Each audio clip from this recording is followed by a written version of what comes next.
ओम गण गणपतये नमः। बुधवार के दिन सभी देवी देवताओं में सबसे पहले पूजे जाने वाले भगवान गणेश को समर्पित होता है। बुधवार के दिन उपवास रखने का विशेष महत्व होता है, क्योंकि बुधवार के देवता भगवान गणेश बुद्धि के देवता होते हैं। हमारे हिंदू धार्मिक मान्यताओं के अनुसार सप्ताह के सभी 7 दिन अलग अलग देवी देवताओं को समर्पित होते हैं, फिर उन्हीं के अनुसार पूजा आराधना की जाती है। बुधवार के दिन सभी देव देवताओं में सबसे पहले पूजे जाने वाले भगवान गणेश को समर्पित है।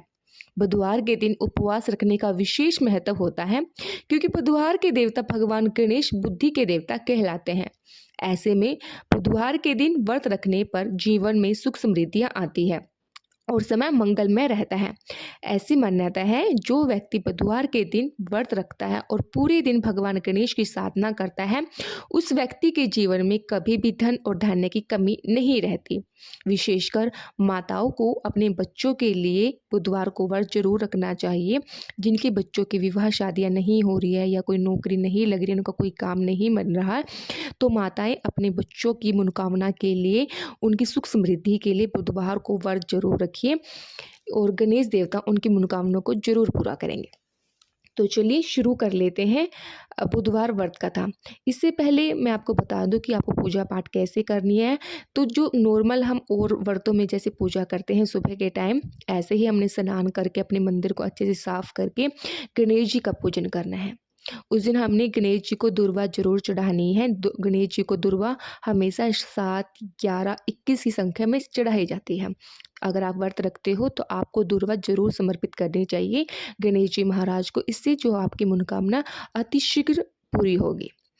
तो आपने पूजा में अगर भोग जो लगा सकते हैं, लड्डू का भोग लगाइए। और अगर आपने घर पे कुछ मीठा बनाया है तो वो भी आप गणेश जी को अर्पित कर सकते हैं। सिंपल आपने धूप दीप जलानी है और पूजा अर्चना करनी है। जो भी आपसी समर्थ है, आपको पूजा में फूल पत्ती जो इत्यादि आप चढ़ा सकते हैं भगवान के लिए, जो तैयारी करके रखते हैं वही करनी है। तो चलिए अब हम आपको सुनाते हैं बुधवार की व्रत कथा। एक समय की बात है, एक व्यक्ति का विवाह हुए कई वर्ष बीत गए। विवाह के बाद उसकी पत्नी एक बार अपने मायके गई हुई थी। पत्नी के मायके में रहने के कई दिनों बाद उसका पति अपनी पत्नी को विदा करवाने के लिए ससुराल पहुंचा। ससुराल में कुछ दिन तक रहने के बाद वह पत्नी को मायके से विदा करने के बाद अपने सास ससुर से कहने लगा। बुधवार के दिन होने के कारण उसके सास ससुर ने कहा कि इस दिन बेटी ससुराल से नहीं जा सकती, इसी कारण विदाई नहीं हो सकती। लेकिन वह व्यक्ति नहीं माना और अपनी पत्नी को मायके से विदा करके अपने घर की तरफ चल दिया। रास्ते में जाते हुए पत्नी को बहुत तेज से प्यास लगी। तब पति पानी की तलाश में इधर उधर भटकने लगा। काफी देर के बाद जब वह पानी लेकर वापस लौटा तो उसने देखा कि पत्नी के पास उसी की वेशभूषा में कोई अन्य व्यक्ति पत्नी के संग बैठकर बातें करता हुआ दिखाई दिया। दोनों व्यक्ति आपस में लड़ने लगे। पहले व्यक्ति ने गुस्से में दूसरे व्यक्ति से पूछने लगा कि वह कौन है और क्यों उसकी पत्नी के पास बैठकर बातें कर रहा है। फिर आपस में लड़ने लगे। दूसरे व्यक्ति ने कहा, यह मेरी पत्नी है। दोनों के बीच भयंकर लड़ाई होने लगी। तब वहां पर कुछ सिपाही आ गए और स्त्री से उसकी असली पति के बारे में पूछने लगे।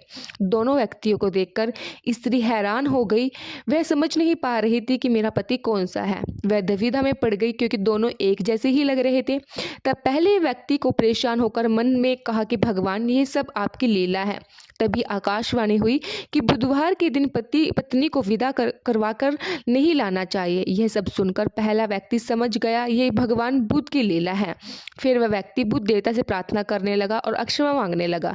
फिर फौरन ही बुद्ध देवता अंतर्ध्यान हो गए और उस व्यक्ति को अपनी पत्नी से मिला लिया। तभी से हर दिन बुधवार के दिन भगवान गणेश जी की पूजा होने लगी और व्रत रखने लगे। तो ये छोटी सी कथा है और उसके बाद आप गणेश जी की आरती कर सकते हो, जो भी आपको गणेश जी की आरती आती है। तो आज की वीडियो आपको कैसी लगी हमें कमेंट सेक्शन में ज़रूर बताइएगा।